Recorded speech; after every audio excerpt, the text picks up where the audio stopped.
In every life, there are days that bring the good, and there are days that bring the anxiety and the uncertainty.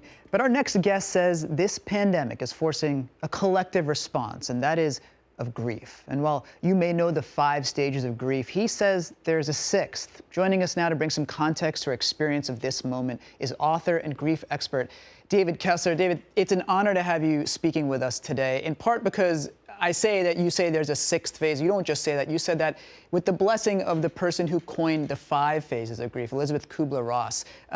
If you could, take us into this pandemic and the way that you see it playing out with respect to the grief process. Absolutely. As you mentioned, my co-author Elizabeth Kubler-Ross wrote the 5 stages of dying, and her and I adapted them for grief. And they are denial, anger, bargaining, depression, and acceptance. And they certainly are playing out in this moment. You know, on a lot of levels, we're in denial. This can't be happening in our modern world. We're getting angry that this is happening. We're bargaining. If we do this for 2 weeks, then we'll be okay. And we have depression, the sadness we're all feeling that our world has changed. And then there's acceptance, which is where we find our power. And the reality is, we're going to come out of this with so much post-traumatic stress or post-traumatic growth. And to me, that's the meaning I want to help us find, that 6th stage of meaning that is post-traumatic growth.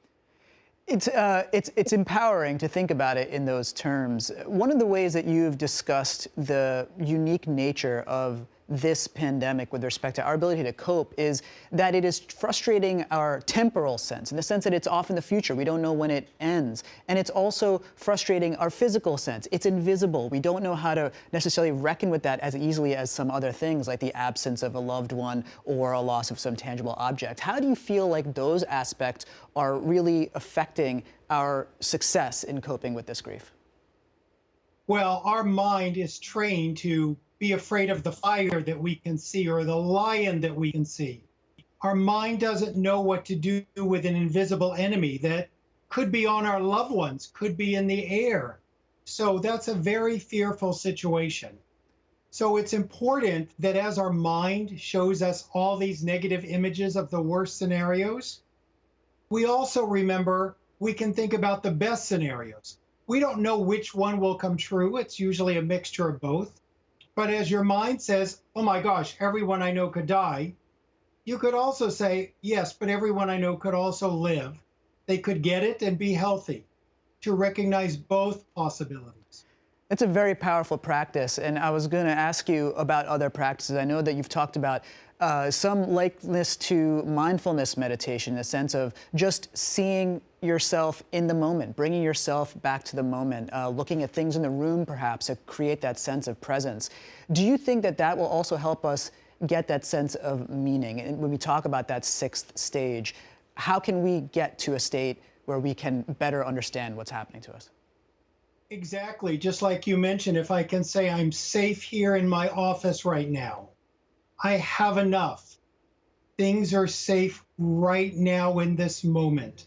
People I know are okay and healthy. And then we begin to recognize meaningful moments. You and I and all your viewers are having a meaningful moment. We're having meaningful moments with our kids, with our loved ones, maybe doing projects at home. I've been trying to train my dog that I've never had time to train. These meaningful moments will help lead us to meaning after this.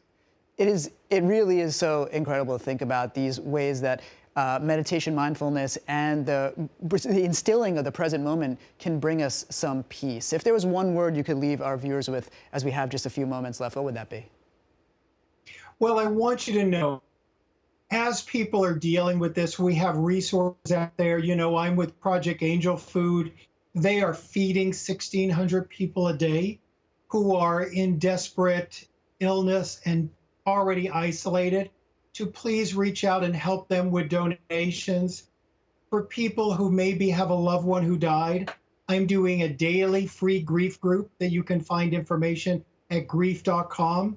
So please check out Please check out angel food, COVID-19. We'll make sure to check all of those things. I'm sorry that we're running out of time now, but thank you so much for all of your help, David Kessler. Oh, thank you. Thank you.